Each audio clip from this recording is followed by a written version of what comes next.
ഒരു സൂപ്പർ ഏട്ട തലക്കറി ഉണ്ടാക്കാനായിട്ട് ആദ്യമായിട്ട് ചട്ടി അടുപ്പത്ത് വെച്ച് 2 ടേബിൾ സ്പൂൺ വെളിച്ചെണ്ണ ഒഴിച്ച് അതിലേക്ക് ഒരു 1/2 ടീസ്പൂൺ ഉലുവ ഇടാം. ഉലുവ നന്നായിട്ട് ചൂടായി വരുമ്പോൾ അതിലേക്ക് ഇഞ്ചി, പച്ചമുളക്, വെളുത്തുള്ളി നന്നായി ചതച്ചത് ചേർത്ത് കൊടുക്കാം.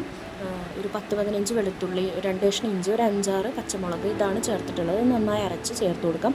അതൊന്ന് വഴണ്ടി വരുമ്പോൾ അതിലേക്ക് ഇനി അടുത്തത് ചേർക്കേണ്ടത് ചെറിയ ഉള്ളി അരച്ചതാണ്.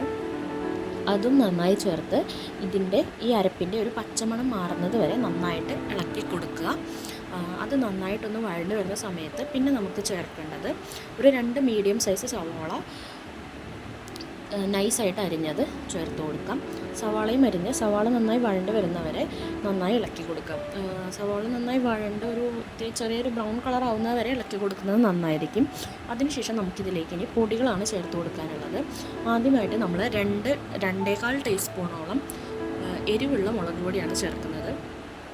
അതിനുശേഷം ഒരു 3/4 ടീസ്പൂണോളം മഞ്ഞൾപ്പൊടി, അതിനുശേഷം പിന്നെ ചേർക്കുന്നത് ഒരു 2.5 ടേബിൾ സ്പൂണോളം മല്ലിപ്പൊടിയാണ്.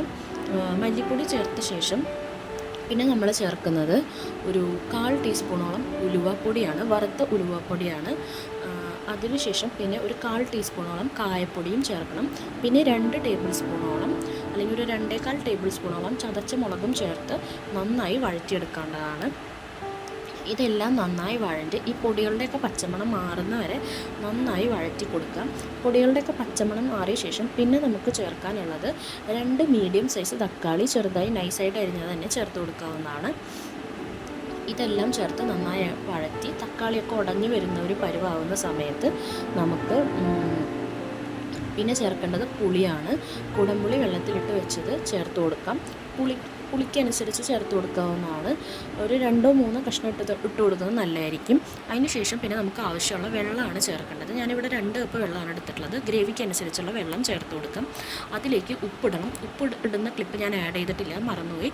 അതിന് ശേഷം ഇത് നന്നായി തിളച്ച ശേഷം അതിലേക്ക് നമുക്ക് തലകൾ ഇട്ട് കൊടുക്കാം. ഏട്ടത്തല കഴുകി വൃത്തിയാക്കി വെച്ചത് ഇട്ട് കൊടുക്കാവുന്നതാണ്.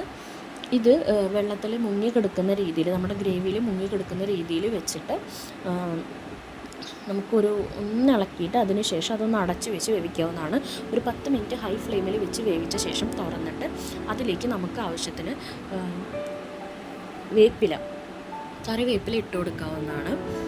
നമുക്ക് ഒരു 2-3 തണ്ട് കറിവേപ്പില ഇട്ട് ചെറുതായി ഒന്ന് ഇളക്കിയ ശേഷം വീണ്ടും അടച്ച് വെച്ച് ഒരു 15-20 മിനിറ്റ് മീഡിയം ഫ്ലെയിമിൽ വെച്ച് വേവിച്ച് കഴിഞ്ഞാൽ ഇതുപോലെ നല്ല തിളച്ച് നല്ല ഇതായിട്ട് കിട്ടും. അതിനുശേഷം അതിലേക്ക് 2 ടേബിൾ സ്പൂണോളം പച്ച വെളിച്ചെണ്ണയും കൂടെ തൂവി കൊടുത്തു കഴിഞ്ഞാൽ നമ്മുടെ കറി റെഡി ആയിട്ടുണ്ട്. നല്ല അടിപൊളി ടേസ്റ്റുള്ള കറിയാണ്. വെച്ചൊരു 2 മണിക്കൂറിന് ശേഷം ഉപയോഗിക്കുമ്പോൾ നല്ല ടേസ്റ്റാണ്.